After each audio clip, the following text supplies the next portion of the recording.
What if the interceptions that you've heard about aren't Tua Tagovailoa's fault whatsoever? Tyreek Hill is about to say something here about Tua's recent training camp interceptions that almost every sports journo and YouTuber has completely missed. Almost everyone.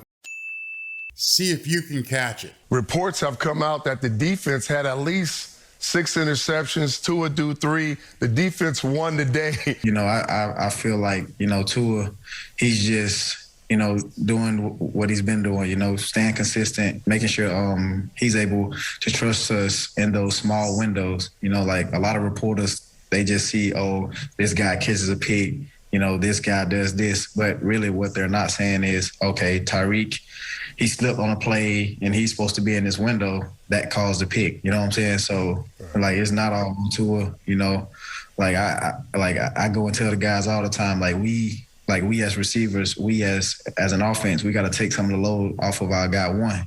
He's been doing a great job, helping us out with the play calling and stuff like that. So, like I say, it's not all on one. Did you notice that even Willie Mcginest completely glossed over it? Why do you think he did that? Because the average fan out there would need a detailed explanation regarding what Tyreek Hill just said. But luckily, you have me. What if I told you that Tua Tagovailoa didn't throw an interception, but rather Jevon Holland made an interception? Sounds like gobblygook, but bear with me. You see that on any given pass play, there's only 4 possible outcomes. 1, the ball can get knocked down at the line of scrimmage or swatted by a defensive back. 2, the receiver can drop it. 3, the ball can be intercepted. And finally, number 4, the pass can be completed. That's it. Think about that. A pass play only has a 25% chance of succeeding. But what most people don't realize and don't usually take into account is the role the wide receiver has in getting a pass completed, beyond just catching the pass. Sure, he's supposed to catch it. That's a no-brainer. But in today's NFL, most of the passes that are completed are dependent upon the QB and the wide receiver being in tune, being in sync with the read and the timing. Did you know that most passes are not thrown to the wide receiver? Most passes are thrown to a spot that both the receiver and the quarterback expect the receiver to be in. In fact, the ball is usually thrown way before the receiver even turns around. We just got a hold of Tua. And I was like, who? They said, yo, bro, they said he's the real deal. They said, honestly, they said if Jalen wasn't here, he would be our starting quarterback right now. I'm like, what? I said, as a true freshman? They was like, bro, just watch. Right. Bro, he came out there, dude. We was out there for about an hour and a half. Bro, he didn't miss a route. I corrected one adjustment, and that was on the bang 8, because when I ran on the bang 8, it's your 4th outside step. That ball should be already gone as a quarterback. On that 4th outside step on a bang 8, that ball should be halfway to you or right there in your hands. Right. And when I came out, I saw him throw it, and it was a little behind. And I said, Tua, I shouldn't see you throw that ball. That was the only correction I made. Ran that route again. Dude, I've never seen, as a true freshman, but I've never seen anything like that. The quarterback expects the receiver to be at the spot, and the receiver expects the ball to be at the spot. And here's where the fun part comes in.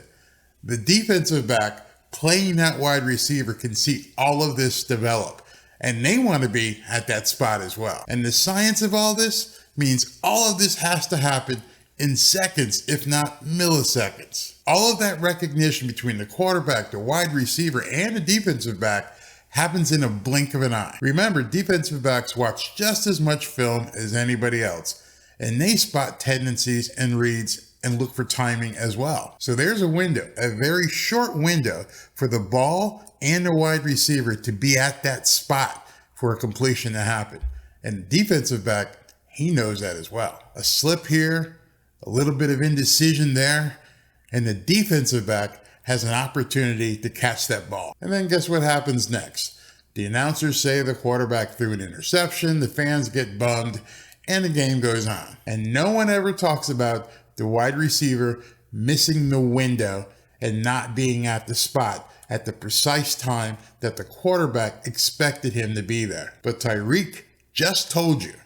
Listen again. I feel like, Tua, he's just, doing what he's been doing, staying consistent, making sure he's able to trust us in those small windows. Like a lot of reporters, they just see, oh, this guy catches a pick, this guy does this. But really what they're not saying is, okay, Tyreek, he slipped on a play and he's supposed to be in this window that caused the pick. The Dolphins have been in camp for nearly a month now. Pop quiz for you.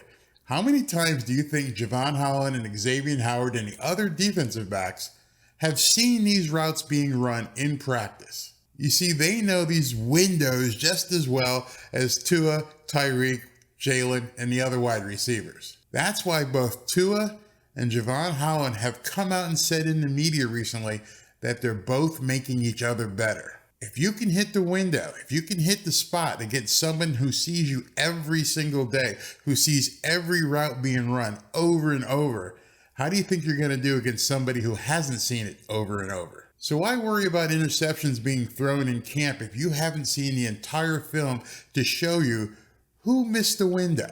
And if you don't know the exact route, and if you don't know the exact spot that ball was supposed to be at and where that receiver was supposed to be, hearing the stat of interceptions happening during practice don't really mean anything. At least with the touchdowns, we could actually see the performance and you can see the precision. But if you're not there to see the interception and you don't understand the routes are being run, it doesn't really mean anything.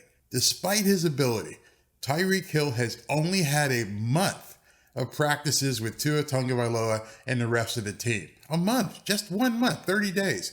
So there's going to be some timing issues that they have to work out, which I'm sure they will before the season begins. That's why I think it's important that they both play this weekend. Speaking of this weekend, it's training camp for me as well. I'll be doing a live broadcast of this weekend's Dolphins-Raiders game, and I'd love for you to join me. Just click the link in the description below or go to dolphinscast.com and click the link to get notified when the live broadcast begins. Join me as I get ready for the regular season as well. I'd love for you to tune in. I'd love to get the chance to interact with you live during a game. And as always, if you'd like to check out any of my other videos on the Miami Dolphins, go ahead and click one of them right here.